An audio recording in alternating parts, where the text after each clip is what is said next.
Avez-vous déjà fait un rêve si vif, si obsédant, que cela ressemblait moins à la fantaisie et plus comme un avertissement?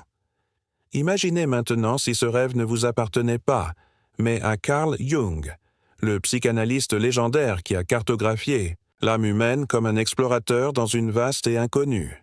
Et si Jung, il y a des décennies, regardait dans l'abîme de l'inconscient et voyait non seulement la psyché de l'individu, mais la folie qui s'approche de toute notre civilisation? Et si ce qu'il voyait, c'est exactement ce que nous vivons aujourd'hui? Dans l'un de ses écrits privés, Jung a décrit une vision, pas une théorie, pas une métaphore, une vision littérale. Les villes se noyant sous les marées montantes, les personnes consommées par les forces invisibles et le tissu même de la société s'effondrent devant ses yeux.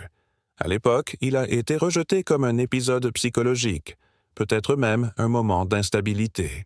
Mais en regardant autour de nous maintenant, avec l'extrémisme politique croissant, la fragmentation sociale, l'hystérie numérique et la confusion spirituelle, cette vision ne ressemble plus à la folie. C'est comme une prophétie. Jung ne parlait pas seulement des individus ayant besoin de confronter leur ombre, il a averti que les civilisations pouvaient également devenir possédées par leur inconscient collectif, que l'ombre d'une société, ses craintes tacites, ses traumatismes réprimés, ses contradictions enterrées, pourrait se lever et tout consommer si elle n'est pas contrôlée.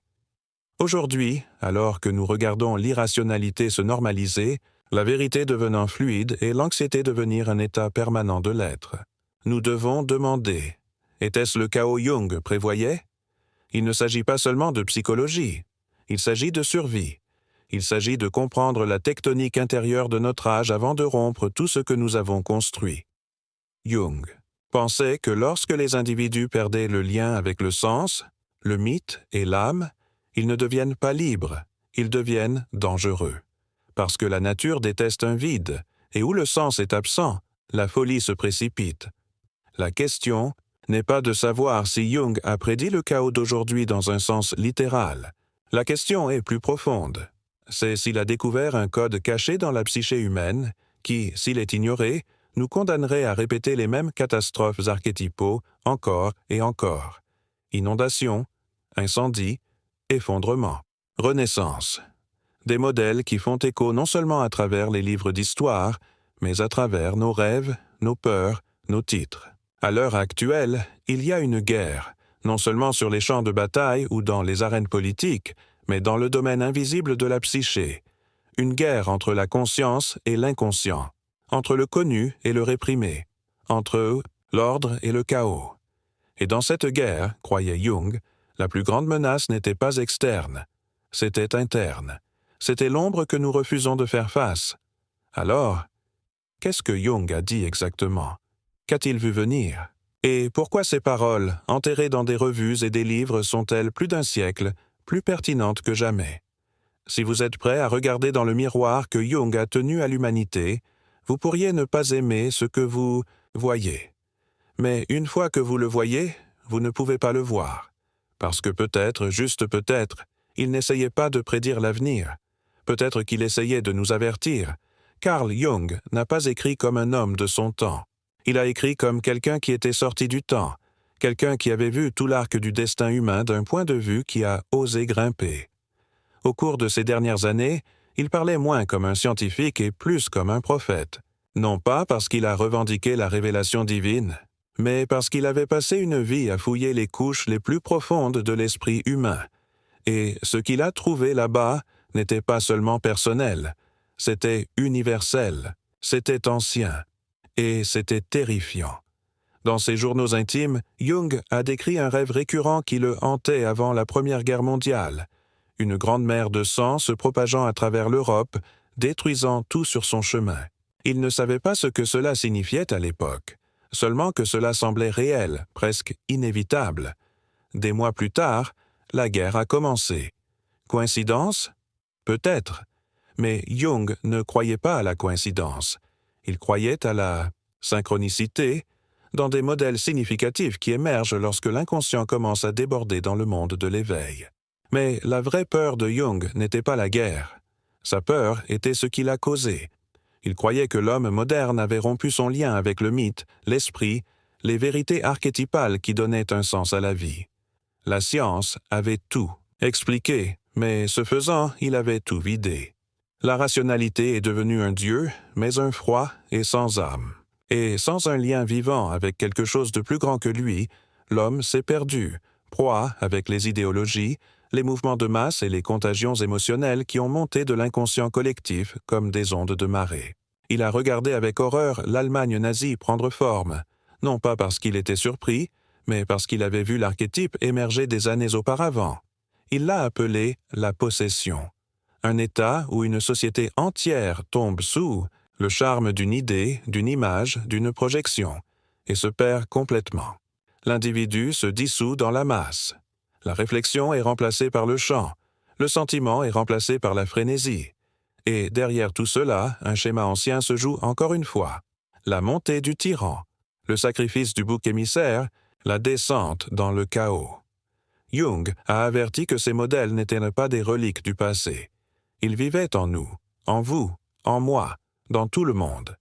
Et quand nous les refusons, les réprimer, faites semblant qu'ils n'existaient pas, ils ne disparaissent pas. Ils se renforcent, ils attendent, et lorsque les bonnes conditions émergent, peur, confusion, fragmentation, elles montent. Pas comme des symboles cette fois, mais comme des événements. Aujourd'hui, ces conditions sont partout. La sphère politique est devenue mythologique. Good versus evil, héros versus méchant, pureté versus corruption. Les médias sociaux sont devenus une arène rituelle où l'identité est effectuée et sacrifiée quotidiennement. Les gens ne se parlent plus. Ils se lancent des sorts, projetant des peurs intérieures sur des ennemis externes. Ce n'est plus une question de raison. Il s'agit d'archétypes. L'enfant blessé, le guerrier juste, la mère dévorante, le roi de filou. Jung a écrit une fois que le monde est suspendu par un fil, et ce fil est la psyché de l'homme. Lorsque la psyché se fragmente, lorsque l'individu devient possédé par des ombres collectives, le monde s'incline vers la destruction. Il n'était pas poétique, il était littéral. Et maintenant, alors que nous regardons l'anxiété, la dépression, la polarisation et le nihilisme devenir des épidémies, cela vaut la peine de demander: la psyché moderne est-elle en guerre avec elle-même? Nous aimons croire que nous sommes avancés, que nous avons évolué au-delà de nos instincts primitifs. Mais Jung a vu à travers cette illusion. Il savait que sous la surface, nous sommes toujours des êtres mythologiques, guidés par des images, des symboles, des rêves. Et lorsque ces symboles ne sont pas reconnus, ils ne s'estompent pas, ils éclatent. Il l'a appelé le retour des refoulés, et il pensait que la société moderne préparait le terrain pour cette éruption à une échelle massive et collective. Ce n'est pas difficile de voir ce qu'il voulait dire. Regardez autour de vous. Que se passe-t-il lorsqu'une génération est coupée du sens? Quand les institutions échouent, quand les traditions s'effondrent, quand les récits se fracturent, quelque chose se précipite pour combler le vide, et si quelque chose est inconscient, s'il n'est pas intégré, pas rendu conscient, il devient monstrueux.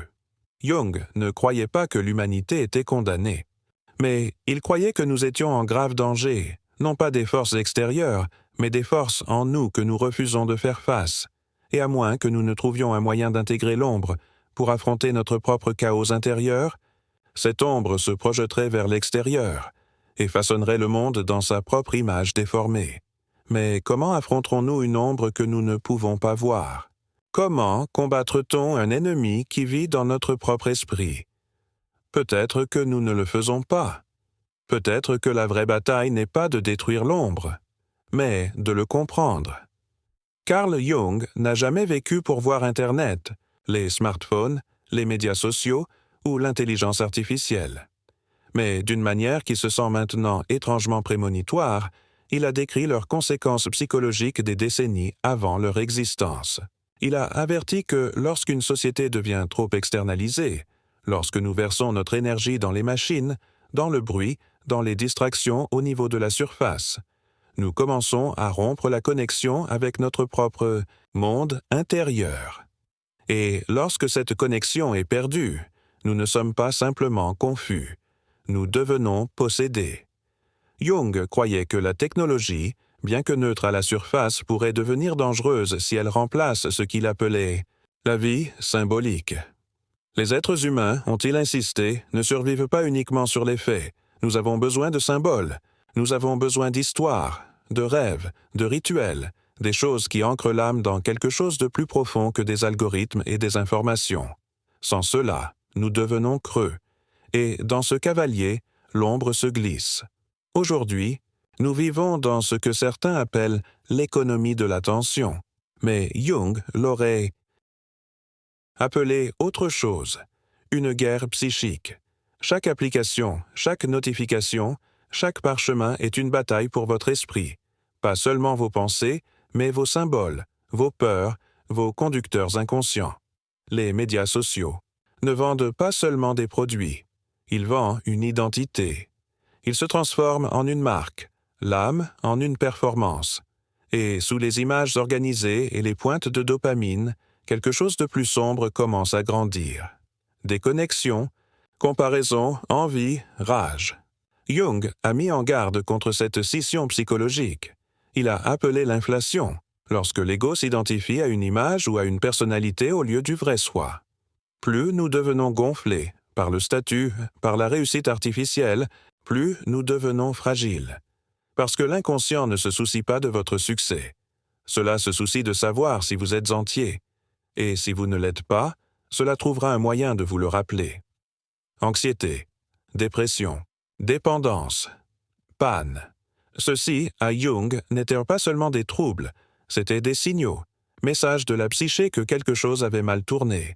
Il a écrit que chaque individu doit un jour affronter le voyage de la nuit, une descente dans l'inconnu, une confrontation avec l'ombre.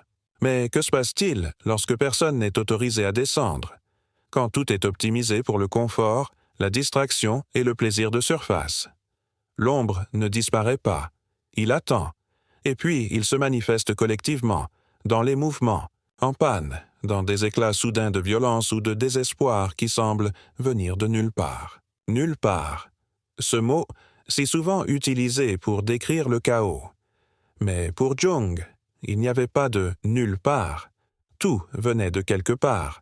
Chaque hystérie de masse, chaque épidémie psychologique, chaque rupture culturelle avait une source, l'inconscient. Et l'inconscient parle dans des symboles. Ainsi, lorsque ces symboles sont refusés, moqués ou ignorés, ils ne disparaissent pas. Ils deviennent volatiles. Pensez au monde aujourd'hui. Les théories du complot se propageant comme des incendies de forêt, les systèmes de croyances se formant du jour au lendemain, la polarisation de masse non seulement dans la politique, mais dans l'identité, le sens et même la réalité elle-même. Il ne s'agit pas seulement de désinformation, c'est une question de mythe. L'humanité est la fabrication du mythe par nature, et lorsque les mythes traditionnels s'effondrent et ne sont pas remplacés par de nouveaux et ancrés, l'inconscient commence à créer le sien, souvent par la peur, par projection, à travers le chaos. Jung croyait que la mort du mythe était la naissance de la folie. Pas immédiatement, mais finalement, parce que le mythe n'est pas seulement une histoire que nous racontons, c'est l'architecture de l'âme. C'est la carte par laquelle nous nous horrifions dans l'univers. Retirez-le et nous errons. Pire, nous nous accrochons sur de faux mythes, des hymnes qui se divisent plutôt que de s'unir, qui enflamment plutôt que d'inspirer. Idéologie se faisant passer pour le salut, identité forgée en traumatisme plutôt qu'en vérité. En son temps, Jung a averti que la société occidentale avait perdu sa boussole spirituelle. Cette science, bien que puissante, était devenue une sorte de religion stérile. Ce rationalisme seul ne pouvait pas satisfaire le besoin humain de sens, et que lorsque le sens est perdu, le chaos remplit le vide. Que dirait-il maintenant, en voyant un monde obsédé par la simulation, avec la virtualité, avec une distraction sans fin et aucune destination? Il pourrait dire que nous sommes dans l'emprise d'un archétype, pas nouveau, mais très ancien. Le filou, celui qui trompe, qui inverse la vérité, qui prospère dans la confusion. Jung a décrit le filou comme une force inconsciente qui éclate, lorsque les structures échouent, lorsque les anciens dieux tombent et que les nouveaux n'ont pas encore augmenté. Le filou rit, se moque, déforme, et sous son influence, rien n'est sacré. Et pourtant, dans la vision du monde de Jung, même le filou a joué un rôle. Même le chaos a servi une fonction. C'était la route sombre qui pourrait finalement conduire à la transformation. Mais seulement si nous l'avons affronté consciemment. Ce n'est que si nous reconnaissions ce qui se passait non seulement là-bas, mais en nous-mêmes. Nous devons donc nous demander, à une époque de connexion constante, pourquoi nous sentons-nous si fragmentés? Dans un monde de données illimitées, pourquoi nous sentons-nous si perdus? Ce n'est peut-être pas parce que nous manquons d'informations, c'est peut-être parce que nous manquons d'intégration. Et Jung pensait que sans intégration, l'inconscient devient le destin. Et le destin n'a pas pitié pour les inconscients. Il y a une raison pour laquelle Carl Jung n'a pas seulement étudié la psyché individuelle.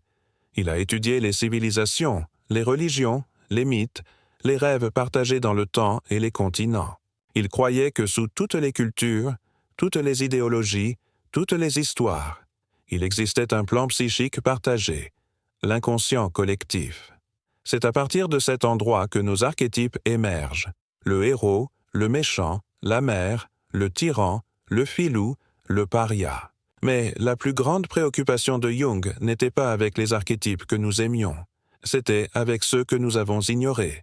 Il l'a appelé l'ombre, pas seulement les parties sombres d'un individu, mais des nations entières, des époques entières. Il a dit que la plus grande menace pour l'humanité n'était pas des armes nucléaires, pas de la pauvreté, pas même de la guerre elle-même. La plus grande menace a été l'inconscience. Parce que l'inconscience nous aveugle à notre propre participation au chaos que nous prétendons craindre. Cela nous fait croire que l'ennemi est toujours là-bas, jamais ici. Il nous convainc que nous sommes éveillés, pendant que nous somnolions en catastrophe. L'ombre ne frappe pas poliment. Il s'écrase à travers les portes. Et si nous ne nous sommes pas préparés, si nous n'avons pas construit une fondation intérieure assez forte pour résister à sa force, elle nous dévore. C'est ce que Jung a vu en Allemagne nazie. C'est ce qu'il a vu dans la Russie de Staline. C'est ce qu'il a mis en garde le monde moderne. Pas la montée d'un mal particulier, mais le modèle du mal. Et comment il se répète lorsque nous ne parvenons pas à l'avoir confronté en nous-mêmes. Et maintenant, nous voyons à nouveau ce modèle. Pas avec les mêmes noms, pas avec les mêmes drapeaux, mais dans l'esprit. La polarisation, la projection, la création de boucs émissaires, l'effondrement du dialogue dans l'accusation, le besoin d'un ennemi, la fin de pureté.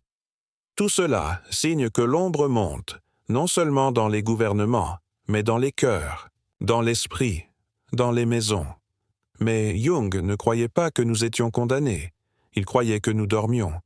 Et ce réveil n'était pas seulement possible, c'était nécessaire. Il l'a appelé l'individuation, un processus douloureux, un voyage héroïque, l'intégration des opposés, la fusion de la lumière et de l'ombre en un moi plus complet et plus conscient. Mais cela ne pouvait pas être fait collectivement, cela devait être fait individuellement. Chaque personne devait le choisir. Chaque personne devait faire face à sa propre obscurité plutôt que de la projeter sur le monde. En ce sens, Jung ne nous a pas seulement avertis, il nous invitait, pour regarder plus profondément, aller vers l'intérieur, pour écouter les rêves que nous rejetons, les symboles que nous ignorons, les émotions que nous supprimons. Il croyait que le chaos, vu avec des yeux ouverts, pourrait devenir une révélation. Cette obscurité, lorsqu'elle est approchée avec courage, pourrait devenir un portail. Et pourtant, combien d'entre nous sont prêts à parcourir ce portail? Combien d'entre nous préfèrent s'accrocher à de fausses certifications, aux identités tribales, aux chambres d'écho et aux masques numériques, que le travail douloureux de l'intégration? Jung ne l'a pas sucre. Il savait que l'ombre ne cache pas seulement la peur, il cache le pouvoir que nous avons abandonné, les vérités que nous avons exilées, l'âme que nous avons oubliée. Nous vivons à une époque qui adore la visibilité, adepte, vue, viralité. Mais Jung a enseigné que le voyage le plus important est invisible. Cela se produit en silence, dans la solitude, dans les moments où l'ego se casse et quelque chose de plus âgé, plus profond et plus éternel commence à parler. Pas avec des mots, mais dans les symboles, dans les rêves, en souffrance, Et dans ces moments, nous apercevons ce qu'il a appelé le soi, la totalité de qui nous sommes, pas seulement qui nous semblons être. La question n'est donc pas « Jung a-t-il prédit le chaos d'aujourd'hui ?» La question est « Sommes-nous prêts à écouter maintenant ?» Si Carl Jung avait raison, et que le chaos à l'extérieur est le reflet du chaos à l'intérieur, alors peut-être que la chose la plus radicale que vous puissiez faire dans un monde s'effondrer est de regarder vers l'intérieur. Ne pas y échapper, mais pour le comprendre, pour le transformer, parce que ce n'est pas seulement l'histoire se répétant, c'est l'inconscient. Ce sont les mythes qui exigent d'être vus. Et si vous ne les affrontez pas, ils vous affronteront. L'ombre ne se cache plus. La seule question qui reste est « Êtes-vous prêt à le voir ?» Abonnez-vous si vous êtes prêt à aller plus loin. Le chapitre suivant commence bientôt, et ce qui va arriver pourrait tout simplement changer la façon dont vous voyez tout.